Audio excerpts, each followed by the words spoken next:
Would you pay $100,000 for this Audi RS5? Let's see if you should. First, I'll break down everything that you get for that price tag, and then I'll take it for a drive and let you know what I think about it. So here is the price sheet for the RS5 that I'm driving here, and as you can see, it carries a price of $100,095 as spec'd. The final out-the-door pricing on this specific one, though, is $99,970 because of the deletion of the integrated toll module. Now, you can also see that the bulk of the price that's pushing this over $100,000 is the competition package for $16,100, which is one of the most expensive Audi packages I've ever seen. So let's break down the Audi 5 lineup overall. You have the A5 that starts at $46,700, then you have the S5 that starts at $55,800, and once you get to the RS5, you're looking at right under $78,000 for the RS5 and right over $78,000 for the RS5 Sportback. So really, this specific RS5 that I'm driving here, that's essentially fully loaded, has over $22,000 worth of options. But let's talk about what that $16,100 competition package gives you to make you, well, more competitive.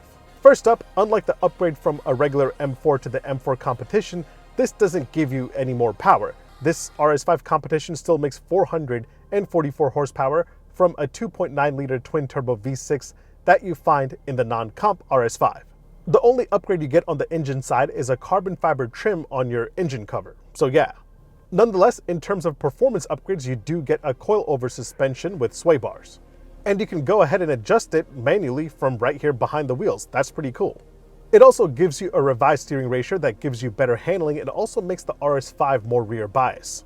Your top speed gets bumped up to 180 miles an hour, which you're probably never going to hit on everyday roads unless you want to go to jail. You get these awesome lighter 20-inch wheels that are wrapped in Pirelli P0 Corsa Motorsport tires, and right behind the front wheels, you get ceramic brakes with red brake calipers. Other than that, you get an RS Sport exhaust system that's been upgraded to sound better. Let's take a listen.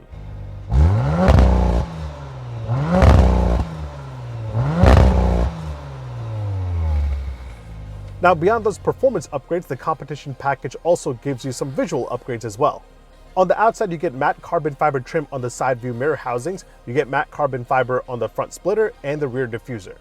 All your Audi rings and RS5 badges are blacked out for more competitive reasons, and that's it. By the way, can we just take a minute and appreciate how good the RS5 looks? I would probably take this in a sportback form, but Audi's 5 lineup is still one of the best looking luxury coupes out there. Now hop inside, you get more carbon fiber all over, like here, here, and here. You also get upgraded pearl Nappa leather and Dynamica seats that are very, very comfortable. And then you get Alcantara everywhere, like here on the center console, the shifter, and your steering. It's all Alcantara'd out. Last but not least, you get red trim on the seat belts, and you get these special RS floor mats with red stitching. Other than that, this interior is actually a really nice and luxurious place to be. It's got all that top-notch Audi quality, although you may not want to put somebody in the back seat because it is a little bit tight back there. You have 35 inches of legroom, which is okay for short rides, but not for a long trip. Now, like the regular RS5, you do get heated front seats as standard. You don't get any ventilation action, but you do get massaging seats. You get memory settings for the driver. You also get a heated steering wheel to keep your hands warm. You have 3-zone climate control and a really solid Bang & Olufsen 3D sound system that is actually really, really good. Tech-wise, you're working with a 10-inch touchscreen display featuring Audi's MMI infotainment system. We're all pretty familiar with how this works by now. It's nothing too fancy, nothing too crazy, but it still works really, really well. You get wireless Apple CarPlay and Android Auto, although navigation will cost you an extra $1,500.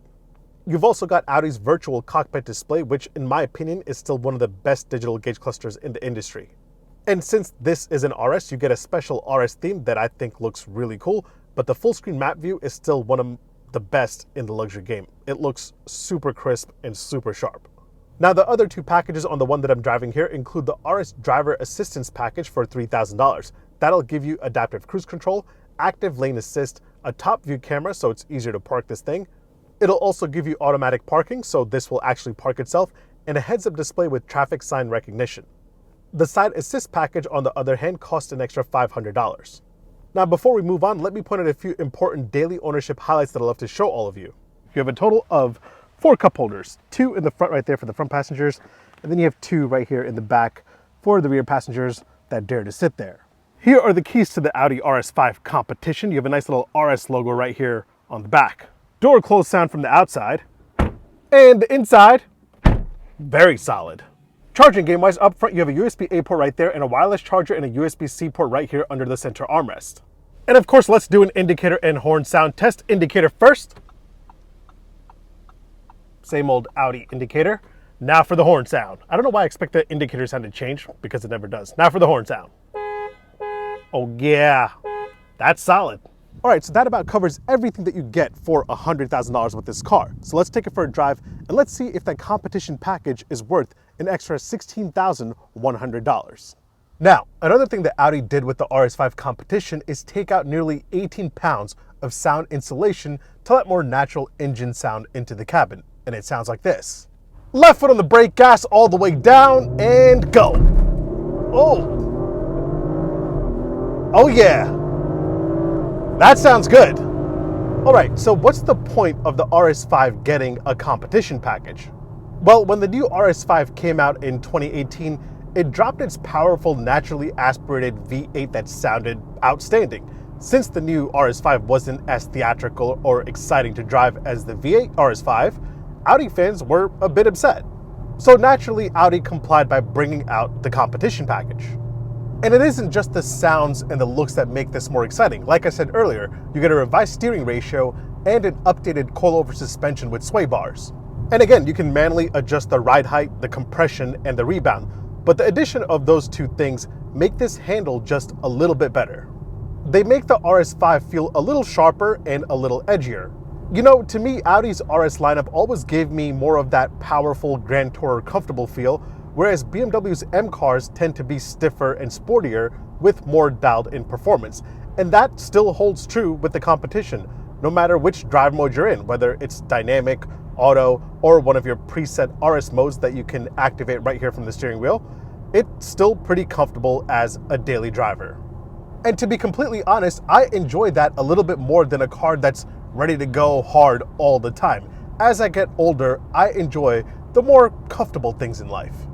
Nonetheless, the way this moves and accelerates is still really, really fun. I've driven the naturally aspirated V8 RS5, and while a V8, especially a naturally aspirated one, is always better, this twin-turbo V6 really puts in the work.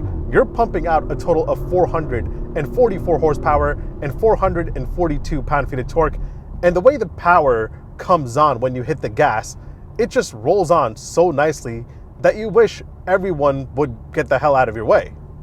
This will do 0 to 60 in just 3.7 seconds. Yes, the M4 Competition is faster, doing it in 3.4 seconds, but who really cares about that 0.3 seconds, because this thing is brilliant either way. I've always had a soft spot for Audi's RS models, the RS7 being my personal favorite. They're outstanding daily drivers that are comfortable with a solid amount of power that will let you enjoy your daily drive. By the way this transmission shifts is so instant and so quick, and you do hear more of that theatrical noise come into the cabin since they've taken away some of that sound installation. And you get some snap, crackle, and pops. I don't know if you can hear them, but they sound really good. But yeah, the way this shifts is actually really, really good. That said, I have to ask myself how many people out there will actually pick the competition package or really make use of it. Will they really go behind the wheel and manually adjust the suspension? Do they really care about more sound coming into the cabin? Is it worth an extra $16,100 that pushes the price tag of the RS5 closer to $100,000? I'm not sure, to be honest, especially when the BMW M4 Competition does the competition part with a little bit more power for around $82,000. Honestly, if I was going for the RS5 over the M4, I would just get the non-competition RS5 for around $78,000 and call it a day. The RS5 to me still shines in that Grand Tourer comfortable feel type of way with a powerful twin-turbo V6. The competition package doesn't add extra power or make it any quicker, which are two things that you need most when you're competing. So yeah, I would just pick the regular RS5 and call it a day, because that thing is still a brilliant sports car. Either way, thanks for watching. Make sure you hit like, make sure you hit subscribe, make sure you follow me on Instagram and on TikTok. My handle is @OmarDrives. I'll catch you guys in the next one. Take care. Peace. Now, this is still very cool. If you are an Audi fan, especially if you're an Audi RS fan, then the competition package may have more meaning to you for it to be worth $16,000. By the way, let me know if you like the format of the video today. I'm trying something new where I break down the pricing of the car that I'm driving so you know exactly what you're getting if you're interested in buying one, or even if you're an enthusiast and you just want to see how crazy the price tag can get for a particular sports car like this one. Let me know if you like that format or if you liked me just driving and talking about the car with a bunch of B-roll. Let me know. I hate red lights when I have cars like this. And then you have a Toyota Corolla Hybrid in front of you. You know you're not going to accelerate fast. Yep. Okay, sounds good.